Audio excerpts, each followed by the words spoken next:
As human beings, it's difficult, since we tend to take ourselves for granted, to realize that we are greater than our creations, economics, and all other so-called civilized artifacts. We have powers which transcend the things we've created. It takes something more, and that something more can be found in the statement that people are formed by their thoughts, that they become what they think. So we don't know where thoughts come from. We don't know how far down into your substructure the thoughts emerge. We don't know what processes of physiological alignment are necessary for you to speak from the core of your being. We don't understand any of that. We don't even conceptualize that, but I believe that you can feel that, and there's a lot of idea of alignment in psychoanalytic and clinical thinking. You're mostly dead wood. It's a shock. You know, and you might think, well, do you really want all of that to burn off? It's like, well, there's nothing left but a little husk, 5% of you. It's like, well, if that 5% is solid, then maybe that's exactly what you want to have happen. Ordinary just simply isn't enough. Ordinary is when you want to become average and to fit in. But to get to extraordinary, what you do is you have to consult the invisible place within yourself. And this is called your soul. The ideal of the soul is space, immensity. The one thing your soul needs is to be free. Free to expand and reach out and to embrace the infinite. Yes, the ideal of the soul is infinity. It is miserable when it is circumscribed and restricted.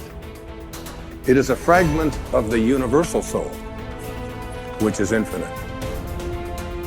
And what we have to do in order to get to that place where we can take the keys and unlock the self-imposed prisons, or the prisons that we have given ourselves on the basis of what we have come to believe is our limitations, what we can and can't do.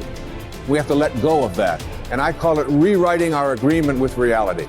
We literally have to make a whole new contract with what it is that I perceive to be what is possible for me. All things are possible. God never fails, and you are a piece of that which never fails. We can look at developing ourselves spiritually, physically, and mentally. With respect to our spiritual development, this may be a major or a minor issue for you depending on your values and your goals. But I think it's very wise for you and me to look at the spiritual side of our lives and decide what growth we want to experience here. Come to your own decisions as to what it will take to nourish your spiritual nature. There's another Bible phrase that says, take care of the outside for people and take care of the inside for God. People look on the outside and God looks on the inside.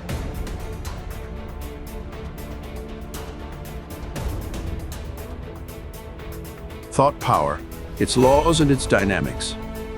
Thought, the architect of destiny. If the mind dwells continually upon one train of thought, a groove is formed into which the thought force runs automatically, and such a habit of thought survives death, and since it belongs to the ego, is carried over to the subsequent earth life as a thought tendency and capacity. Every thought, it must be remembered, has got its own mental image. The essence of the various mental images formed in one particular physical life is being worked out in the mental plane. It constitutes the basis for the next physical life. Just as a new physical body is formed in every birth, so also a new mind and a new booty are formed in every birth. Not easy is the act of explaining the detailed workings of thought and destiny. Every karma produces twofold effect, one on the individual mind and the other on the world. Man makes the circumstances of his future life by the effect of his actions upon others. Every action has a past which leads up to it. Every action has a future which proceeds from it. An action implies a desire which prompted it, and a thought which shaped it. Each thought is a link in an endless chain of causes and effects, each effect becoming a cause, and each cause having been an effect. And each link in the endless chain is welded out of three components: desire, thought, and activity. A desire stimulates a thought. A thought embodies itself as an act.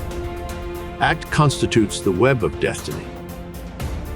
Selfish coveting of the possessions of others, though never carried out into active cheating in the present, makes one a thief in a later earth life, while hatred and revenge secretly cherished are the seeds from which the murderer springs. So again, unselfish loving yields as harvest the philanthropist and the saint, and every thought of compassion helps to build the tender and pitiful nature which belongs to one who is a friend to all creatures. Sage Vasishtha asks Rama to do Purushartha, or show the prowess of self-exertion. Do not yield to fatalism. It will induce inertia and laziness. Recognize the great powers of thought. Exert. By right thinking, make for yourself a great destiny. Prarabdha is Purushartha of last birth. You sow an action and reap a habit. A habit sown results in character. You sow a character and reap a destiny. Man is the master of his own destiny. You yourself make, by the power of your thought, your destiny. You can undo it if you like. All faculties, energies, and powers are latent in you. Unfold them and become free and great.